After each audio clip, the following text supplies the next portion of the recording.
الحمد للہ رب العالمین والصلاة والسلام علی سید الانبیاء والمرسلین، اما بعد۔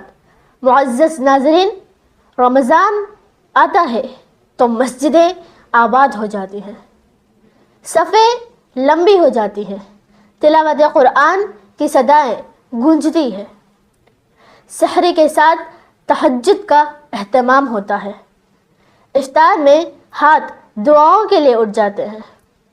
لیکن ایک ایسی بات بھی ہے جسے دیکھ کر دل خون کے آنسو روتا ہے۔ جب رمضان میں مصلیوں کی تعداد بڑھتی ہے تو فتنے کیوں بڑھ جاتے ہیں؟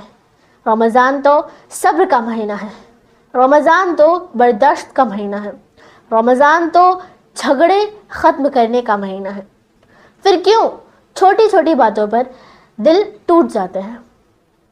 افطار کے دسترخوان پر جھگڑے، مسجد کے انتظام پر اختلاف، امام کے لہجے پر اعتراض اور چھوٹی چھوٹی باتوں پر دلوں میں کینہ۔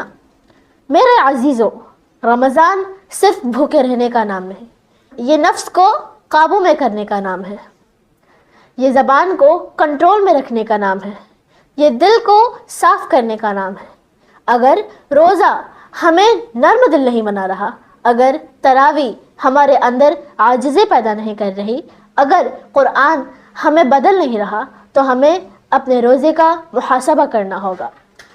ہم مسجد میں آ کر بھی اگر ایک دوسرے کی عزت نہ کریں، اگر اختلاف کو فساد بنا دے، اگر رائے کے فرق کو دشمنی بنا دے، تو یہ رمضان کی روح کے خلاف ہے۔ یاد رکھیے، شیطان قید ضرور ہوتا ہے، لیکن ہمارا نفس آزاد ہوتا ہے، اور اصل فتنہ باہر نہیں، ہمارے اندر ہوتا ہے۔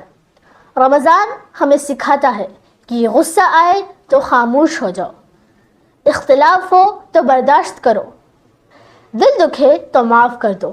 یہ مہینہ ہمیں توڑنے نہیں جوڑنے آیا ہے، یہ مہینہ ہمیں لڑانے نہیں ملانے آیا ہے، یہ مہینہ ہمیں تقسیم کرنے نہیں متحد کرنے آیا ہے۔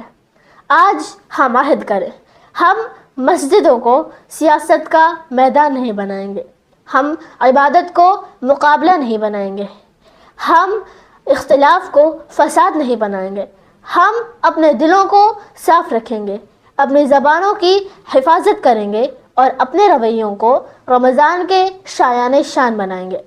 اللہ تعالیٰ ہمیں ایسا رمضان عطا فرمائے جو ہماری سوچ بدل دے، ہمارا کردار اور ہمارا اخلاق بدل دے، اور ہماری مسجدوں کو فتنوں سے پاک کر دے۔